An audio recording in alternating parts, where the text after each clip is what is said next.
Hello and welcome to the class. आज हम पढ़ने वाले हैं चैप्टर 4 की सेक्शन 59 एंड 60। दो ही सेक्शन है इसके अंदर और इन सेक्शन में क्या बात की गई है, ओरल एविडेंस की बात की गई है। तो सेक्शन 59 और 60 को समझने से पहले हम सेक्शन 3 को समझेंगे। सेक्शन 3 जो है इंडियन एविडेंस एक्ट 1872 का, वो बात करता है इंटरप्रिटेशन क्लॉज की, जिसमें एविडेंस को इंटरप्रेट किया गया। कैसे इंटरप्रेट किया गया, बताया गया कि एविडेंस दो तरीके के होते हैं, ओरल एविडेंस और डॉक्यूमेंट्री एविडेंस। कौन कौन से एविडेंस, ओरल एविडेंस और डॉक्यूमेंट्री एविडेंस। ओरल एविडेंस को इंटरप्रेट करते हुए बताया गया कि ओरल एविडेंस क्या होते हैं, स्टेटमेंट्स होते हैं। क्या होते हैं, स्टेटमेंट्स होते हैं।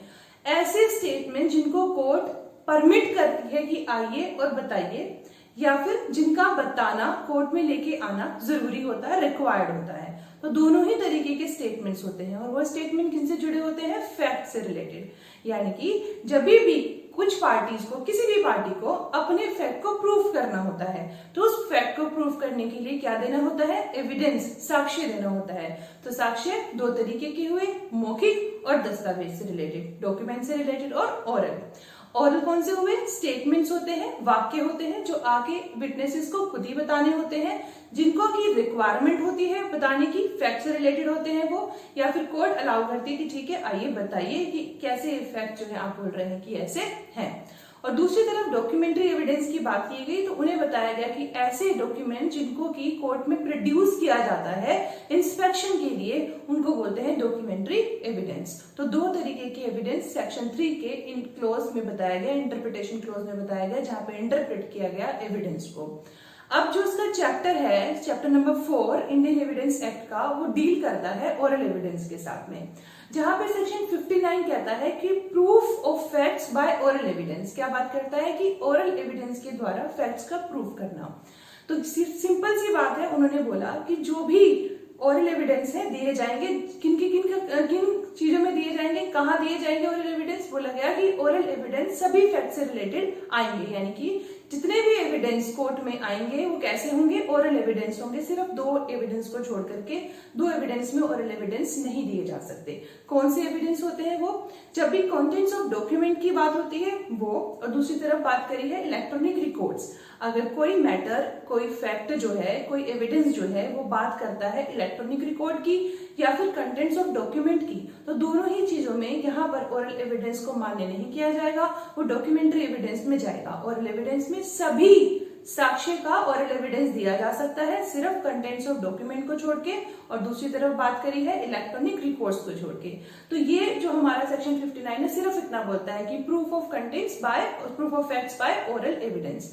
ओरल एविडेंस के द्वारा फैक्ट्स को प्रूफ किया जा सकता है। अब हम आगे बढ़ते हैं, तो उससे पहले बात करने इस केस की, जो कि लैंडमार्क केस है, क्वीन एम्प्रेस वर्सेस अब्दुल्ला का।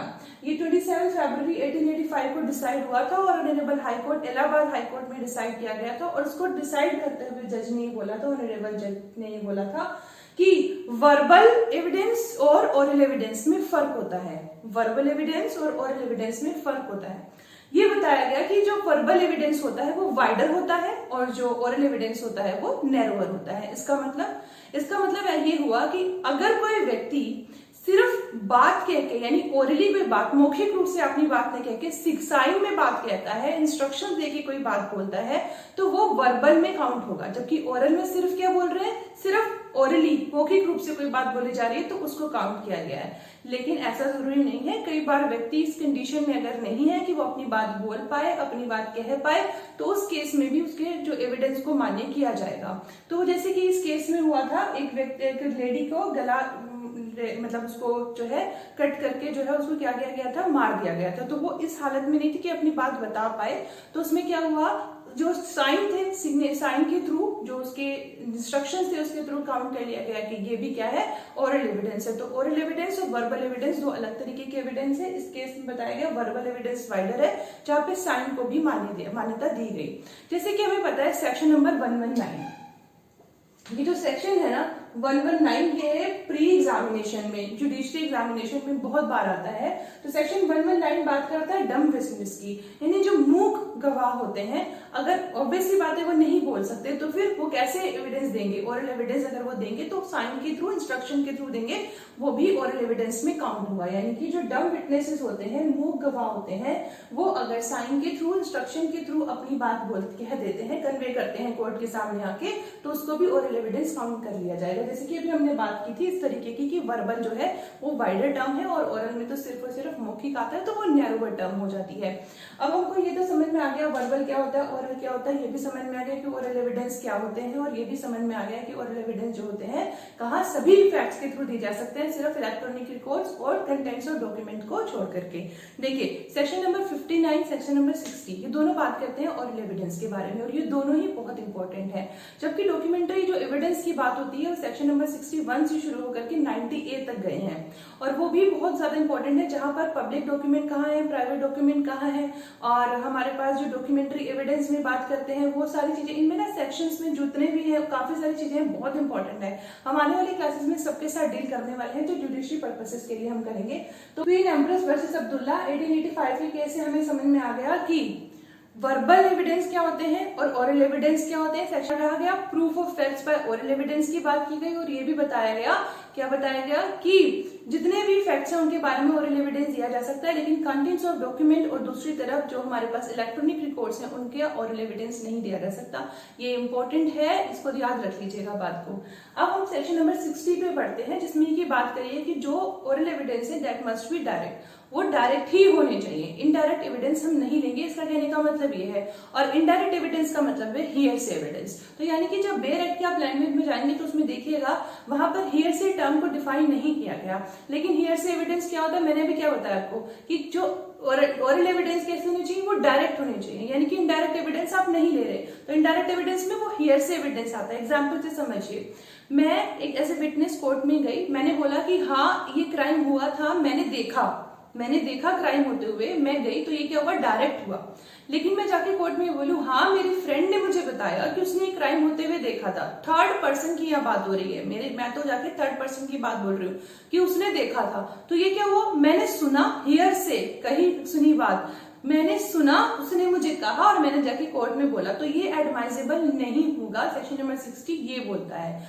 आप कंफ्यूज नहीं होना है, पहले मेरी बात सुनिएगा, उसके बाद में आप देखिएगा कि मैं क्या बोल रही हूँ। आप लोग बीच में बात सुन के उसको ही जज कर लेंगे तो नहीं समझ में आने वाला। पहले देखिए उसमें लिखा क्या हुआ है। बेयर एक्ट में लिखा है कि जो ओरल एविडेंस है दैट मस्ट बी डायरेक्ट होने चाहिए, यानी कि इनडायरेक्ट एविडेंस एडमाइजेबल नहीं है। और इनडायरेक्ट एविडेंस का मतलब हियरसे एविडेंस, जो हम बहुत सुनते हैं, कहीं सुनी बातें, तो कहीं सुनी बातों पे यकीन वैसे भी नहीं करना चाहिए, तो कोर्ट तो बिल्कुल भी नहीं करेगी, है ना। कहीं सुनी बातों पे, हियरसे, कहीं सुनी बातों पे हम यकीन नहीं करेंगे, थर्ड पर्सन की बात आके बताई जाएगी तो उस पर यकीन नहीं करेंगे। हम कहते हैं कि कहीं सुनी बातों पे यकीन नहीं करना चाहिए, तो कोर्ट कैसे सुनेगी कहीं सुनी बात, तो थर्ड पर्सन की बात नहीं सुनी जाएगी, हियरसे एविडेंस काउंट नहीं होंगे। सेक्शन नंबर 60 ये बोलता है कि डायरेक्ट एविडेंस ही लिए जाएंगे। डायरेक्ट एविडेंस को आगे डिफाइन करते हुए बेयर एक्ट में बोला गया कि जितनी भी हमारी सेंसेस है, कहना, सुनना, यानी हमने कोई बात कहते हुए सुनी है, हमने कोई बात देखी है, हमने बात कोई फील की है, ओपिनियन है हमारी किसी बात के लेके, ओपिनियन की क्या ग्राउंड्स है, तो मेरी ओपिनियन है तो मैं ही बात करूंगी, इस ओपिनियन को किन ग्राउंड्स पे मैं बता रही हूँ तो मैं ही बात करूंगी। तो सिर्फ और सिर्फ इतनी बात की सेक्शन नंबर 60 में कि जो ओरल एविडेंस होंगे वो डायरेक्ट होंगे, ठीक है। हियरसे एविडेंस अभी आप रुक जाइए, उसको सिर्फ इतना याद रखिए कि अभी वो एडमाइजेबल नहीं है सेक्शन 60 के अकॉर्डिंग। तो क्या बोल रहे हैं कि जो भी सेंसेस के थ्रू एक व्यक्ति सुनता है, कहता है या देखता है, वो कहता है मीन्स ओपिनियन है उसकी कोई, तो वो सारी चीजें वो खुद जाके बताएगा, तीसरे व्यक्ति की बात को, सुनाने की बात को हम एडमिट नहीं करेंगे, ठीक है। इतनी बात हमने समझ ली। अब इसका जो हमने बात की इसके प्रोविजो है, दो प्रोविजो है सेक्शन नंबर 60 में। पहला प्रोविजो ये बोलता है कि जो ओपिनियन ऑफ एक्सपर्ट्स है उसको हम कैलकुलेट कर लेंगे अगर वो डायरेक्ट नहीं भी होती तो। इसका क्या मतलब हुआ, इसका मतलब ये हुआ, उसमें वर्ड यूज हुआ है ट्रीटिस। ट्रिटिस का मतलब होता है कि अगर कहीं पे बुक में, किसी टाइटल डीड में, किसी मतलब आपस में दोनों के बीच में, पार्टीज के बीच में कुछ ऐसी बात हुई थी, लिखित पढ़ित हो गई थी, बुक हुई थी, बुक के थ्रू उन्होंने सब कुछ लिख लिया था, आपस में लिखत पढ़त हो गई थी, तो उसके थ्रू व्यक्ति अगर नहीं भी आ रहा है तो भी हम उसको मान लेंगे कि वो ओरल एविडेंस है। अब ये कैसे, ये क्यों बोल रहे हैं कि कुछ केसेस उन्होंने बोला, प्रोविजो में यही बताया गया कि अगर व्यक्ति मर चुका है, सिंपल सी बात है, डिसीज्ड है, तो वो तो ऑब्वियस सी बात है नहीं आएगा ओरल एविडेंस देने के लिए। और दूसरी बात बोल रहे हैं उसको फाउंड नहीं किया जा सकता, पता नहीं लग पा रहा है कि वो है कहाँ। तीसरी बात, पता तो लग पा रहा है, जीवित भी है, लेकिन ये नहीं पता, ये इस लायक ही नहीं है वो व्यक्ति कि वो अपनी बात को बोल पाए, मतलब कि कहने लायक नहीं बचा है, वो कुछ कह नहीं सकता है, कह नहीं पा रहा है, तो वो भी, उस चीज को भी हम मान लेंगे, ठीक है, आप जो है बुक के थ्रू या थर्ड पर्सन के थ्रू जो हम बात कर रहे हैं वो भी मान लिया जाएगा।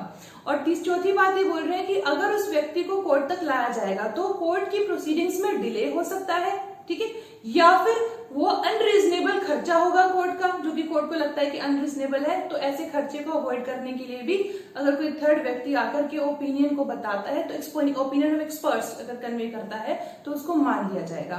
इसका प्रोविजो दूसरा है, इसी सेक्शन के प्रोविजो में एक प्रोविजो और दो प्रोविजो मैंने बताया, एक प्रोविजो तो आपको बता दिया, ओपिनियन ऑफ एक्सपर्ट एक तरह से एक्सेप्शन की तरह काम करता है कि थर्ड पर्सन को नहीं आ सकता, अगर कोई व्यक्ति नहीं आ सकता तो थर्ड पर्सन आकर के उसके बाद बोल सकता है।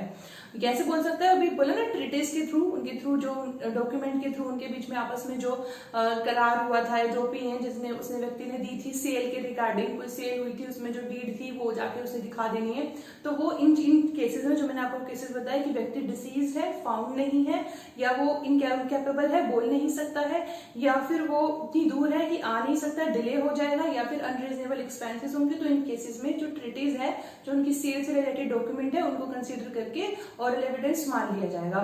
अभी एक बार और बात आती है कि इसमें प्रोविजो ऐड किया गया कि ऐसा कोई डॉक्यूमेंट, इसका मतलब यहाँ पर है ऐसे मटेरियल से, ऐसे थिंग से जो कि डॉक्यूमेंट नहीं है, सुनिएगा, ऐसा मटेरियल, ऐसा थिंग जो कि ओरल एविडेंस जिसको बोल रहे हैं वो जो कि एग्जिस्टेंस में है और जो कि कह रहे हैं कि वो डॉक्यूमेंट नहीं है, मगर ठीक है, ऐसा एविडेंस जो कि डॉक्यूमेंट नहीं है बल्कि कोई और मटेरियल है, कोई और थिंग है, वो ओरल एविडेंस की तरह काम करना चाह रहा है, ओरल एविडेंस की तरह प्रोड्यूस करना चाह रहे हैं आप, तो वो कोर्ट अलाउ कर सकती है।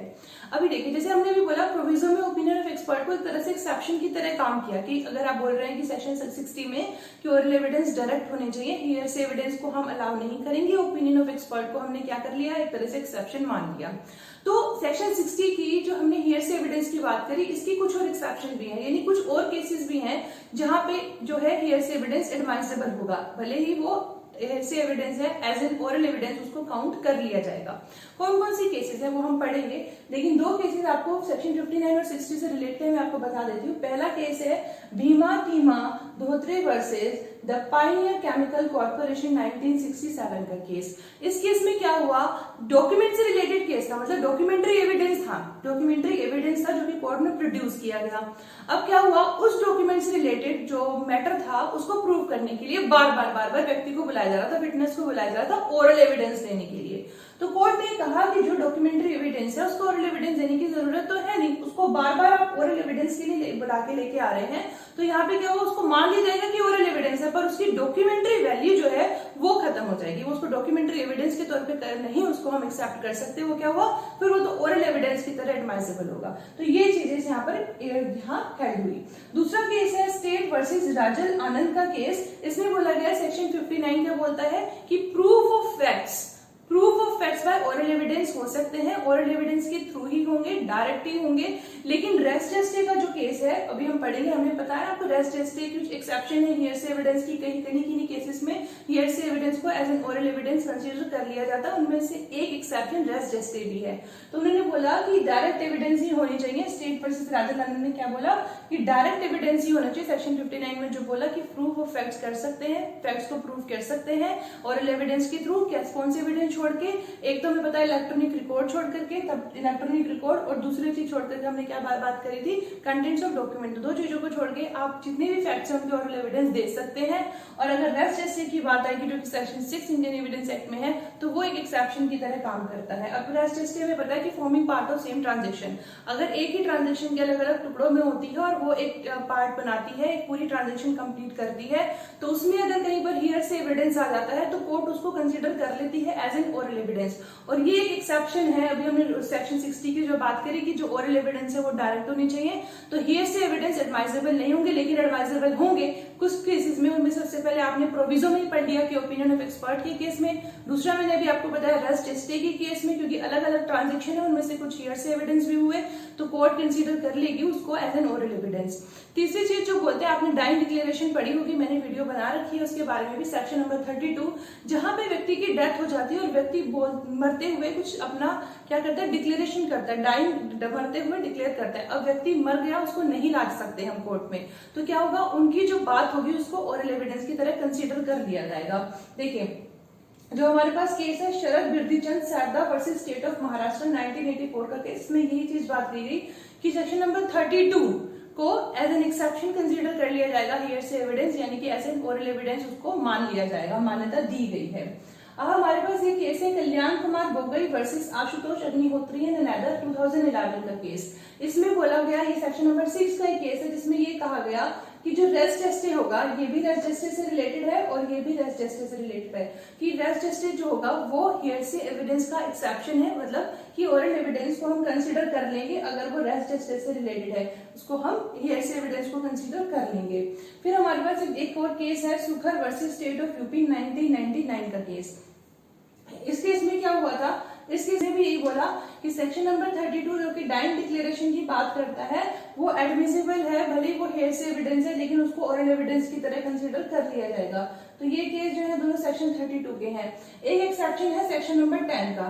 सेक्शन नंबर 10 क्या बोलता है कि अगर कौन को कॉन्स्पिरेटर्स होते हैं, यानी कि आप एक से ज्यादा कॉन्स्पिरेटर हुए और आपस में कुछ बात प्लान करते हैं, तो उनको क्या होगा, हियर से एविडेंस होगा लेकिन उसको एडमिट कर लिया जाएगा। कैसे एडमिट कर लिया जाएगा, इस केस में बताएगा state NCT of Delhi versus Navjot Sandhu at Afsan Guru 2005 के केस में बोला गया कि अगर सेक्शन 10 का यानी को कॉन्स्पिरेटर से रिलेटेड कोई केस है, भले ही वो हियर से एविडेंस है, उसको ओरल एविडेंस की तरह कंसीडर कर लिया जाएगा।